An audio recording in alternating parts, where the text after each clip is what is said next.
Scott here, and it's been a while since I've done this, but I figured it was time to put a new one out. Mostly because I'm sitting here right now, kind of on my spring break. People are out of the house, and I'm busy answering some submissions. And once again, a lot of these submissions that I'm getting are rejections that probably could have been fixed. So we want to kind of talk about the art of eliminating those rejections. And I want you to learn from the mistakes that other people are making. Okay? It's as simple as that. Now, obviously, I'm going to tell you just doing these things is not going to fix the problem for everybody. You still have to be able to write a quality story. You have to have a story that's marketable, right? That piece is still there. But even if you've got a marketable piece, and even if you are somebody who can write really well and you're still getting rejections, these might be some of the reasons why. So let's go ahead and let's take a look at now, let's start with first with the submission process. This is what I think almost all of you believe. You write a book, you edit your book, and I put down hopefully you've edited your book. You submit it to an editor or an agent, and then you just sit back and wait, and then you get a phone call and they give you a seven-figure deal. Yeah, it's not happening that way, right? That isn't the submission process. The submission process involves, yes, obviously, the first two are correct, but then there's steps that you need to be taking before you even start thinking about submitting that project. So we're looking at basically steps 2.5 right here. So that's kind of where we're working for. And again, that comment down there about the seven-figure deal, I hate to break it to you, it's not going to happen. Okay, one of the steps we're going to talk about, you'll understand this a little bit further. But let's go ahead and let's move on. Okay.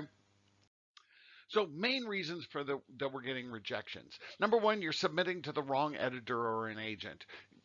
You've literally submitted to the wrong person, right? Even when I submit a story to an editor for any of my clients, I submit stories to the editor at that publisher that I know it's going to be the best fit for.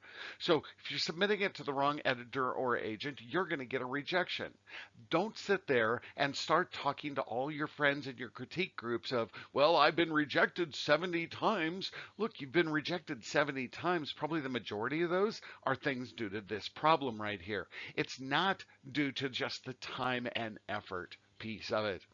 You don't even know what your genre is. That's going to be an issue. And of course, that's going to connect into submitting to the wrong editor or agent. Just today, as I started through this process, I rejected about seven people so far. I've got about 80 more that I got to do today. But in the first, say, 10, 7 out of those 10 were people who didn't even know what their genre was. And that should tell you something. Incomplete submission. You send us things that we can't do anything with. Maybe you don't attach the query letter. Maybe you just attach a Google Doc link or something like that. So it's an incomplete submission. Obviously, we're not going to make a decision on that. We're not going to say, "Hey, please send this to us because we really care." No, if you don't know what to submit and you don't submit everything, or even if you have a story that's not finished, look, you're going to get a rejection. The last one, ignoring the submission guidelines. I say this over and over and over again on my blog. Please, people, read what we tell you to submit. Don't sit there and think you're going to do it differently because you think marketing your project in your way is going to help you. All that tells the editors and the agents is that you cannot follow the rules. And that also comes back to if I'm an editor or I'm your agent and I say, hey, here's the changes I need you to make, I have to know you're going to be able to make those changes. And if you're going to turn around and say, nope, I'm not going to, I'm going to do it another way, I've just wasted my time on you. So make sure that you are following those submission guidelines. Okay, moving on now. Number one, here's your number one mistake. You need to know what your genre is. Before you even start writing, it was a dark and stormy night. You need to know what the heck you're writing. You cannot make that decision after you finish your book. Time and time again, I am always hearing people who they meet me at a conference and they're going to go, yeah, Scott, I've written this story and I really wrote a contemporary, but now everybody thinks that it's a women's fiction story. But my best friend thinks it's a magical realism story. What? You don't know what your own story is? You need to know what your genre is. It's not just about the submission process, but if you don't know what your genre is, you are not going to be putting into your story those nuances that people who read that genre like. For example, if you are somebody writing Scottish historicals, you can't just sit there and say the guy's running around in a kilt and they're making out on the heather, which I would recommend you never do, right? That's not what makes a Scottish historical, right? There are specific nuances. So when somebody picks up one of those stories, they know what they are expecting when they get that. If you don't know that genre, you should not even be thinking you're writing it. You need to know your genre. Let's go to point number two. Point number two, do your own darn research here, people. It's as simple as that. Do your research. I'm always rejecting people who clearly are just getting onto things that are these huge directories that have lists of editors and agents on them. Now, here's what's so stupid about this. Most of those places have the website address on there. They've got the email address of the person you send it to, and then there's a web address. Let me give you a hint. The web address tells you get your butt over there and read those submission guidelines. Know whether or not this is the place for you. Do not sit there and just rely on books that say here's a collection of every editor or agent out there. First of all, if you know anything about the publishing industry, by the time you got your hand on that book's 2 years old already. So you can start with that, look at those, start with a directory, see what you've got, and then immediately go to their website and see A, are they even open? B, does that person even work there anymore? And C, is your story even something that's going to fit? But you do your own research. Quit relying on all those websites out there that tell you, hey, I've got everything you need. No, they don't. They're not helping you. They just led you into a brand new rejection. Let's go to point number three. If I click the right button. Point number three. I want you to start personalizing your query letters. Okay? Here's the deal. When you are writing a cover letter for a job, you personalize it. You go to that job description. They say, here are the 5 things we want in your cover letter. You go through and you highlight how you are meeting all 5 of those criteria that they're saying that that's what they want in a qualified applicant. You personalize it. And that personalizing it is not, let me tell you about my dog or my cat or my pet hamster, right? Personalizing it is, why are you reaching out to that editor? What is it about your book that truthfully makes it important? You know something? Yes, there are some basics that are going to show up in every single query letter you write.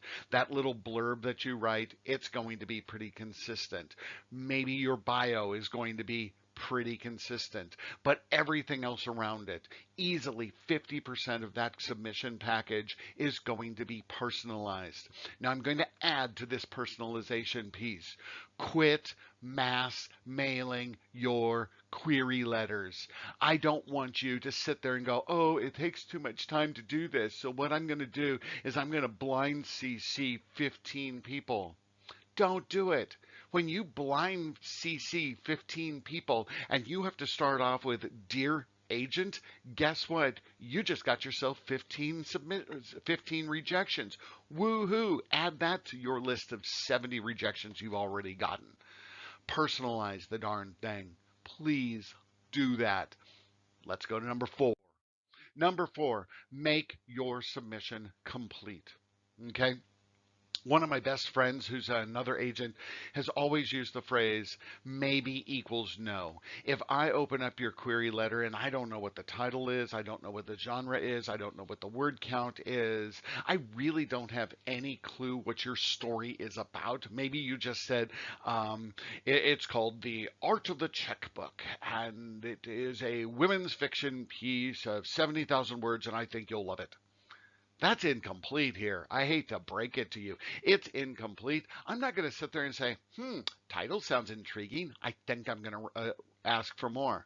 You just got a rejection. Okay. Now, I am going to tell you that there are editors and agents out there who are rejecting books now simply because, and they're not even going to email you back. Okay. So you have to provide enough information. So please make sure your submission is complete. Along the same lines, if it is a fictional piece and your story is not finished, do not submit it. You finish the darn book. Okay, let's go to number five. Number five here, learn the darn business. That one is so important. You need to take the time to understand that submission process. You need to understand how long it's going to take for your book to get through. You need to take the time to understand that as a first time author, you are not going to get anything beyond pretty much a boilerplate contract because you have to prove some things. You are not going to get that six-figure deal. You're not going to be able to retire from your job. Learn the darn business. Okay? That means take the time, go to those conferences, listen to people talking about that process of how the books go through everything, follow your editors and agents, figure out what they're doing. Okay? But learn that business. That is so important, right? I don't go to college. I don't turn around, get out of high school and say, I'm going to become a doctor, right? What do I have to do? I have to go to college. I have to learn the business. I have to learn what all those pieces are so that I am qualified to enter into that job. Okay? So that's the fifth major one. Now, here comes the biggest one, and this is the obvious one. Please edit. Okay? Make sure you edit that darn query letter. Now, we're not talking about editing your book, we're talking about editing the letter. Okay?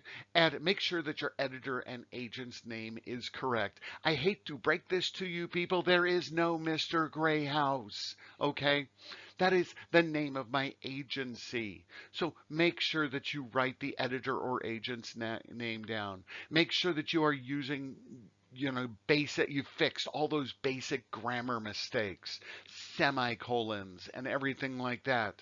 Formatting. Look, this is a business letter, darn it. Find how to write a business letter. The Purdue Owl Guide online, that's an easy, quick go-to place that you can use. I use a writer's reference here. This is the big one. This is my go-to style guide for everything. Not only that, it's got APA, MLA, and CMS all included in it. That's going to be my guideline. Make sure that you're fixing all spelling mistakes. Okay, you've got to do this. The big thing is, look, don't give me a reason to reject you. Okay? Now, I know that's been a bit of a rant, but I've got 70 some odd more emails to get through here, people, and I'm going to reject a lot of you, and I don't want to end up doing that. So, anyway, as always, hopefully that's going to help you out a little bit. I am here for you. If you are thinking about submitting to me, make sure that you go to the website. If you want me to judge contests for you, if you want me to come to your conferences and give presentations, I am definitely open to doing that. So make sure that you follow me. I'm over on Twitter. You can follow me over here at the website or at the YouTube video site here. I've got my blog spot. Make sure that you reach out to me. And with that said, I want you to have a totally great day. We'll talk to you soon. Bye bye.